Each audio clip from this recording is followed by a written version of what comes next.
Assalamualaikum warahmatullahi wabarakatuh. Perkenalkan, kami dari kelompok 1 dari 12 IPA 2 akan menjelaskan tentang Al-Qawaidul Khamsah. Anggotanya yang terdiri dari Yumiko Iranda, Enzo Firmansyah Putra, Ferlina Irwanda, Amelia Frizalti, Abdurrahman Syauki, dan Zadia Haura. Pengertiannya yaitu kaidah-kaidah yang dibentuk para ulama pada dasarnya berpangkal dan menginduk kepada 5 kaidah pokok. Kelima kaidah pokok inilah yang melahirkan bermacam-macam kaidah yang bersifat cabang. Sebagian ulama menyebut kelima kaidah pokok tersebut dengan istilah Al-Qawaidul Khamsah yang berarti kaidah yang 5. Qawaidul Khamsah terbagi menjadi 5 kaidah. Yang pertama yaitu Al-Umuru Bimaqasidiha yang berarti segala sesuatu tergantung tujuannya. Yang kedua yaitu Al-Yaqinu la yuzalu bisyakki. Keyakinan tidak bisa dihilangkan dengan sebab keraguan. Yang ketiga yaitu al-masyaqqatu tajlibut taisir. Kesulitan menuntut kemudahan. Yang keempat yaitu ad-dararu yuzalu yang berarti bahaya harus dicegah. Yang kelima yaitu al-adatu muhakamatu. Kebiasaan bisa dijadikan sebagai hukum. Baiklah, saya Ferlina yang akan membacakan tentang al-umuru bima diqasidiha yang artinya segala sesuatu tergantung pada niatnya. Dasar hukumnya yaitu innama a'malu biniat yang artinya segala perbuatan seseorang tergantung pada niatnya. Hadis riwayat Al-Bukhari. Riwayat dari Umar bin Khattab dan Ali bin Abi Thalib. Perbuatan seseorang tergantung pada niatnya. Maksudnya yaitu segala perbuatan berupa aktivitas seseorang baik ucapan maupun gerak tubuh. Imam Syafi'i, Imam Ahmad Hambal dan Imam Abu Daud dan lainnya sepakat bahwasannya hadis tentang niat merupakan 1/3 ilmu. Imam mengilustrasikan Al-Baihaqi hadis tersebut bahwa perbuatan manusia terbagi atas 3, yaitu hati, lisan, dan anggota badan. Tujuan niat ada 2. Yang pertama yaitu untuk membedakan antara ibadah dan adat. Contohnya seperti puasa. Yang kedua yaitu setiap orang pasti memiliki niat dengan apa yang dilakukannya. Diisyaratkan menentukan ibadah yang serupa dengan yang selanjutnya. Maksud dari menentukannya adalah menyebutkan zuhur atau asar semisalnya terjadi dalam sholat.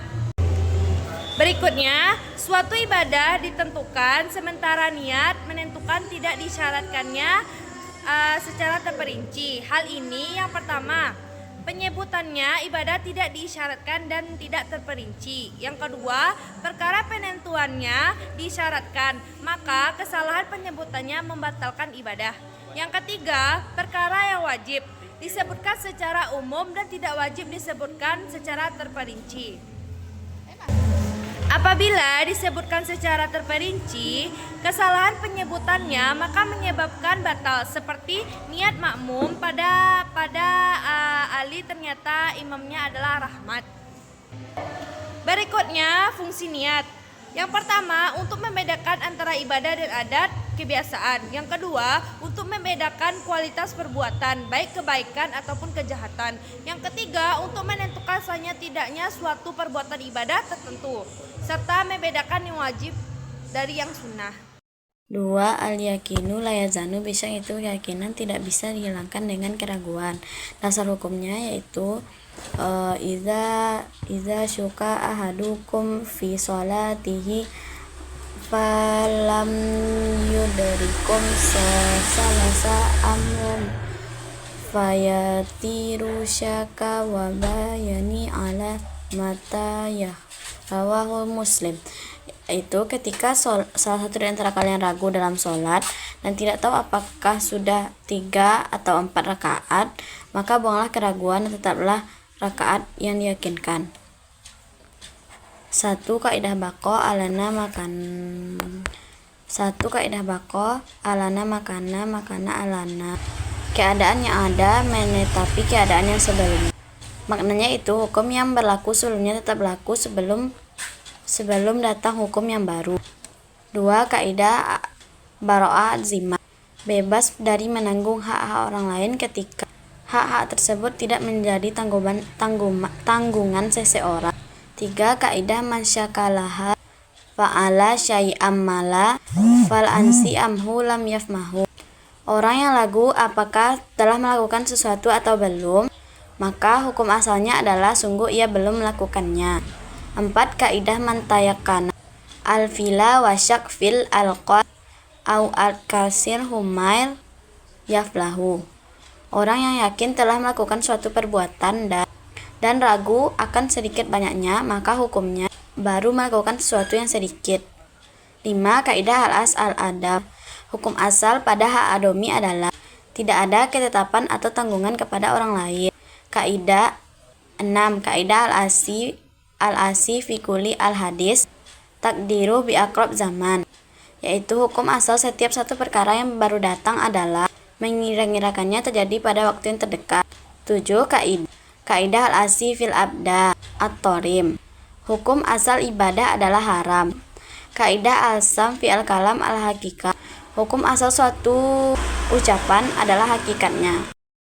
Baik, saya akan membacakan kesulitan menuntut kemudahan. Dasar hukumnya dalam surat Al-Baqarah ayat 185 yang berbunyi yuridullahu bikumul yusra wala yuridu bikumul usra, yang artinya Allah menghendaki kemudahan bagimu dan tidak menghendaki kekurangan bagimu.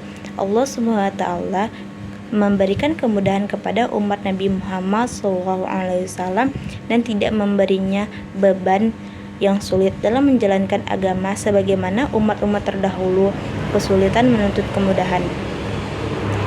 Penyebab ruksah. Sebab-sebab ruksah ada 7: safar, berpergian, sakit, ikroh, keterpaksaan, nisyan, lupa, jahal, ketidaktahuan, usra, kesulitan, naskuh, sifat kekurangan. Batasan masyako atau kesulitan. Masyako yang tidak terlepas dari ibadah atau ketaatan, seperti kesulitan atau kepayahan karena dinginnya air wudhu. Dalam hal tersebut tidak dikenakan ruksyah. Yang kedua, masyakoh yang terlepas dari ibadah. Masyakoh yang memberatkan, seperti kekhawatiran atas keselamatan jiwa, anggota tubuh, ataupun harta. Masyakoh ringan seperti sakit kepala dan cuaca kurang baik yang menyebabkan pilek atau batuk-batuk ringan. Masyakoh yang berada di tengah-tengah antara masyakoh pertama dan kedua. Masyakoh yang berada tersebut tinggal lebih dekat, yang mana antara masyakoh pertama dan kedua. Macam-macam takfif. Takfif yang pertama yaitu takfif iskot. Takfif iksot yaitu keringanan yang bersifat menggugurkan kewajiban. Yang kedua, takfif taksih, yaitu keringanan yang bersifat mengurangi kewajiban. Yang ketiga, takfif badal, yaitu keringanan yang bersifat mengganti kewajiban ibadah. Yang keempat, takfif takdim, yaitu keringanan yang bersifat mendahulukan waktu yang sudah ditetapkan. Yang kelima, takfif akhir, yaitu keringanan yang bersifat mengakhiri dari waktu yang sudah ditetapkan. Yang keenam, taksih, yaitu keringanan yang bersifat mempermudah hukum pada beberapa hal awalnya dilaksanakan. Macam-macam ruksyah. Wajib seperti memakan bangkai orang yang terdesak. Bila tidak memakannya dengan kuat akan mati.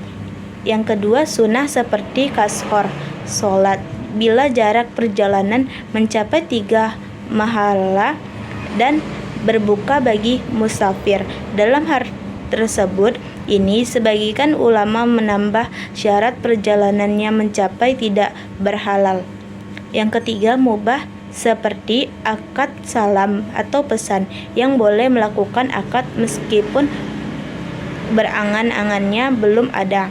Hukum mubah ini memandang hukum akalnya dan biasanya berubah menjadi sunnah dan wajib sesuai kondisinya.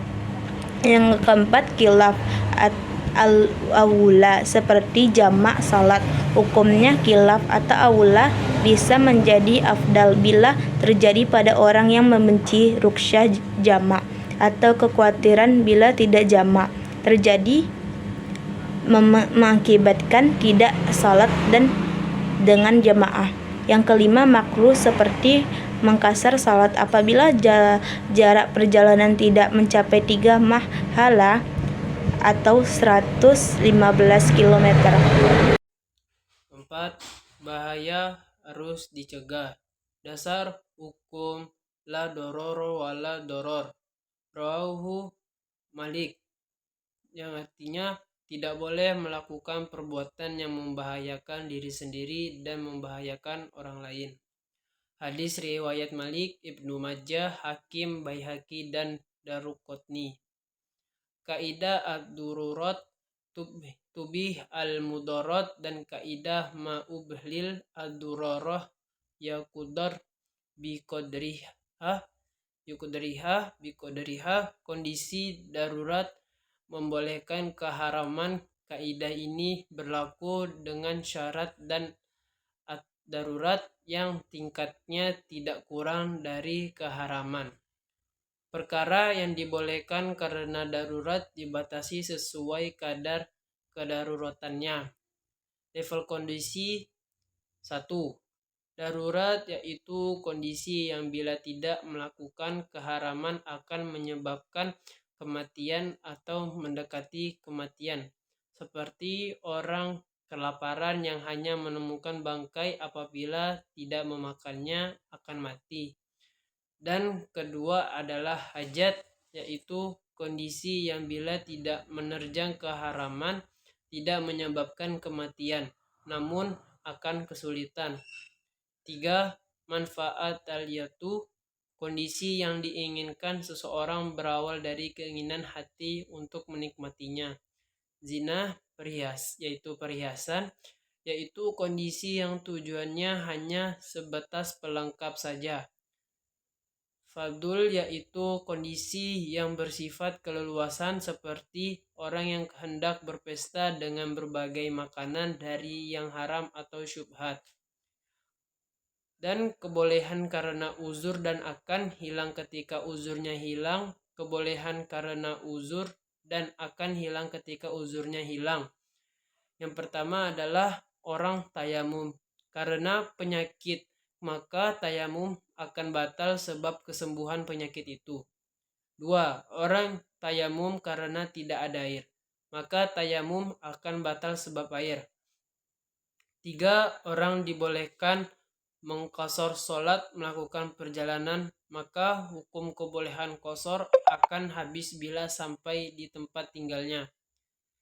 Dan yaitu tidak boleh menghilangkan bahaya atau kerugian orang dengan tindakan yang berakibat membahayakan atau merugikan orang lain. 1. Bagi orang yang terdesak tidak boleh memakankan orang-orang lain yang juga terdesak. 2. Orang yang kelaparan dan tidak menemukan makanan apapun, maka tidak diwajibkan memotong bagian tubuhnya untuk dimakan dengan tujuan menyelamatkan nyawa. 5. Kebiasaan bisa dijadikan sebagai hukum. Al-'adati wa hakamatu. Dasar hukum. Wa may yusyafir rasula min ba'di ma abayyana lahul huda wa yattabi' ghayra sabilil mu'minina nuwallihi ma tawalli wa nuslihi jannahum wa sa'at masira. Dan barang siapa menentang Rasul Muhammad setelah jelas kebenaran baginya dan mengikuti jalan yang bukan jalan orang-orang mukmin, kami biarkan dia dalam kesesatan yang telah dilakukannya itu, dan akan kami masukkan dia ke dalam neraka Jahanam, dan itu adalah seburuk-buruk tempat kembali. Kebolehan karena uzur dan akan hilang ketika uzurnya hilang. 1. Orang tayamum karena penyakit, maka tayamum akan batal sebab kesembuhan penyakit itu. 2. Orang tayamum karena tidak air, maka tayamum akan batal sebab ada air. 3. orang boleh mengqashar sholat melakukan perjalanan, maka hukum kebolehan qashar akan habis sampai di tempat tinggalnya. Standar legalitas adat: 1. Cukup sekali tanpa pengulangan. 2. Harus 2 atau 3 kali. 3. Berulang kali sampai muncul dugaan kuat adat tersebut berubah-ubah. Kaidah adah muttabaroh: adat bisa dijadikan pijakan hukum bila berlaku secara merata di daerah. Dengan gambaran adat di satu daerah berbeda-beda dari satu orang dengan orang lain berbeda-beda, maka adat seperti ini tidak bisa dijadikan pijakan hukum. Pertentangan urf dan syara. 1. Bila tidak berkaitan dengan hukum syar'i, maka didahulukan urf yang berlaku. Seperti ada orang bersumpah tidak akan makan daging, maka dia tidak dikatakan melanggar sumpah bila memakan ikan laut, meskipun Allah menyebutkan sama dengan kata lam pada Al-Quran. Wa huwal ladzi sakharal bahra litakulu minhu lahman tarida, dan dia Allah yang merundukkan lautan untukmu agar kamu dapat memakan daripadanya daging yang segar, ikan. Quran Surah An-Nahl ayat 14. 2. Bila berkaitan dengan hukum syar'i, maka didahulukan hukum syar'i. Seperti bila orang bersumpah tidak akan sholat, maka tidak dikatakan melanggar sumpah kecuali dengan sholat syar'i, yaitu sholat yang ada rukuknya, sujudnya, dimulai dengan takbiratul ihram. Tidak menempatkan adat pada posisi syarat. Contohnya: 1. Bila ada adat atau tradisi membolehkan penggunaan barang gadaian oleh orang yang menerima gadai, apakah tradisi ini bisa diposisikan sebagai syarat sehingga merusak atau membatalkan akad gadai?